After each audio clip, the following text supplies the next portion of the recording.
ከማንም ሰው በላይ እምወደው እምመርጠውና እማምነው ማን ነው? እግዚአብሔር ብቻ ብቻ። በቃ ቀና ብዬ ኮርቼ እሄዳለሁ። በቃ ተስፋ እንዳትቆርጡ።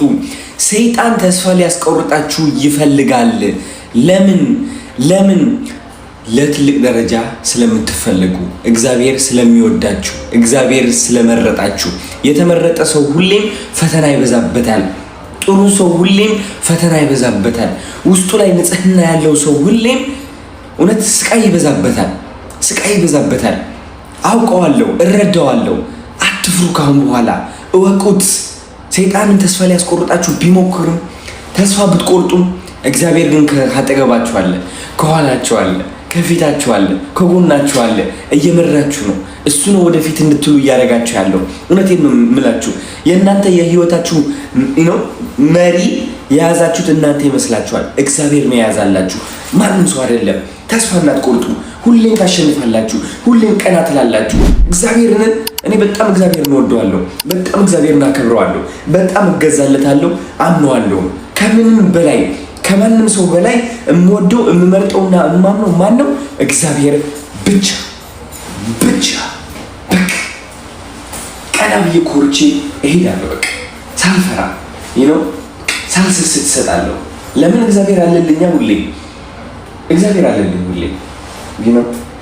እኔ ብቻ ልደግ፣ እኔ ብቻ ልለወጥ የሚል ሰው ሁሌም ውድቀት ላይ ነው፣ ሁሌም ዝቅታ ላይ ነው። ከፍታ የሚባል ነገር የለውም ህይወቱ ውስጥ ማለት ነው። ያ ሰው ካለፈለት እኔ እወድቃለሁ ብሎ ስለሚያስብ የሚያውቃትን ነገር ለብቻው ብቻ እንደዚህ አጠራቅሞ ይዛታል። ህይወት ደግሞ እንደዛ አይደለችም። እውነቴን ነው የምላችሁ። አንዳንዶቻችሁ መስጠት መማር አለባችሁ። መስጠት ደግሞ በገንዘብ ብቻ አይደለም። ባይዘወይ መስጠት በምክር አለ። በምክር ትሰጣለህ። ከዛ ደግሞ በይውህና ትሰጣለህ። በፍቅር መልክ ትሰጣለህ። በእድል መልክ ትሰጣለህ። እድልህን አሳልፈህ ትሰጣለህ አንዳንዴ ካስፈለገም። እውነቴን ነው የምላችሁ። አንዳንዴ የሆነ በጣም በቃ ደደብ የሚያስብልህና ጅል የሚያስብልህ ነገር ምንድነው? እድልህን አሳልፈህ ስትሰጥ ነው።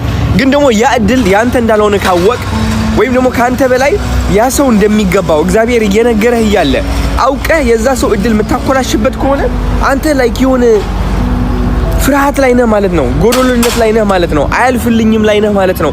እግዚአብሔር እያየኝ አይደለም ብለህ እያመንክና እያሰብክ ነው ማለት ነው። ሁሌም ደግሞ ማወቅ ያለብን እግዚአብሔር ለኛ ብሎ ያስቀመጠው ነገር አለ። ለኔ ተብሎ የተቀመጠልኝ ትልቅ ነገር አለ የሚል እምነት ካለን ለመስጠት አንሳሳም፣ አንፈራም። ስለዚህ መስጠትን ተማሩ በእናታችሁ።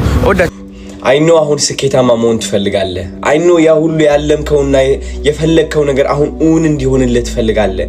ለቤተሰቦች መቆም ትፈልጋለህ። ህይወትን መቀየር ትፈልጋለህ። ግን ሁሉም ነገር ዛሬ ካልሆነልኝ ምትል ከሆነ ጭንቀት ራስህ ላይ እያሳረፍክ ልትታመም ትችላለህ። ስለዚህ ተረጋጋ። ልክ እንደ ትንፋሽ ሁን። ትንፋሽ ያንተ ሐሳብ መሆን ያለበት እቺ ትንፋሽ ነች።